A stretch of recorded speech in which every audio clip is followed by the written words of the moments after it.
आइए सुनते हैं गोल्डन स्टोरीज। आज की कहानी है सोन चिड़ैया। घने जंगल में एक पेड़ पर सोन चिड़िया रहती थी। जब वो गाना गाती थी तो उसकी चोंच से मोती झड़ते थे। एक दिन चिड़ीमार ने ये देख लिया। वो बड़ा प्रसन्न हुआ।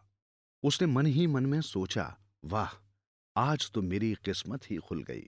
यदि मैं इस चिड़िया को पकड़ लूं तो मुझे नित्य ही मोती प्राप्त होंगे। इस तरह मैं जल्दी ही धनवान बन जाऊंगा। ये सोचकर चिड़ीमार ने जमीन पर जाल फैलाया और धान के कुछ दाने बिखेर दिए। सोन चिड़िया दाने चुगने के लोभ में पेड़ से नीचे उतर आई और जाल में फंस गई। उस दिन से चिड़ीमार को मोती प्राप्त होने लगे और कुछ ही दिनों में वो धनी संपन्न हो गया। इस तरह धन तो उसके पास बहुत एकत्र हो गया था, लेकिन वो सदैव चिंतित रहता था, क्योंकि लोग उसे अब भी चिड़ीमार ही कहते थे। कोई भी उसे सम्मान नहीं देता था। वो सोचने लगा कि ऐसा क्या किया जाए कि लोग उसे सम्मान देने लगे। उसने एक उपाय सोचा। उसने चिड़िया के लिए सोने का एक सुंदर पिंजरा बनवाया और पिंजरे सहित चिड़िया राजा को उपहार स्वरूप दे दी। उपहार देते समय वो राजा से बोला, महाराज, ये चिड़िया आपके महल में मीठे मीठे गीत गाएगी और नित्य आपको मोती भी देगी।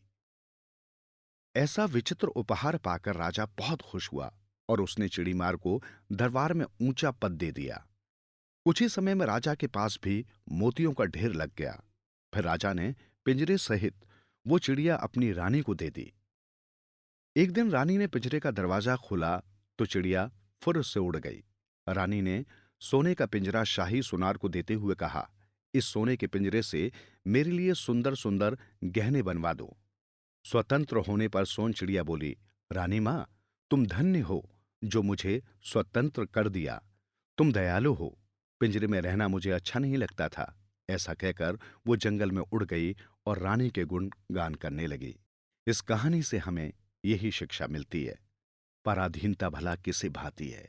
पक्षियों के लिए तो यूं भी उन्मुक्त विचरण करना बहुत जरूरी है, क्योंकि ये उनकी प्रकृति है। रानी को सोन चिड़िया जब सोने के पिंजरे में बंद दिखी तो उसने उसे मुक्त कर दिया और पिंजरे के आभूषण बनवा लिए। आभूषणों के प्रति आकर्षक स्त्री सुलभ सहज प्रवृत्ति है और हर कोई अपनी प्रकृति के अनुरूप ही आचरण करता है, जैसा राजा व चिड़ीमार ने किया था।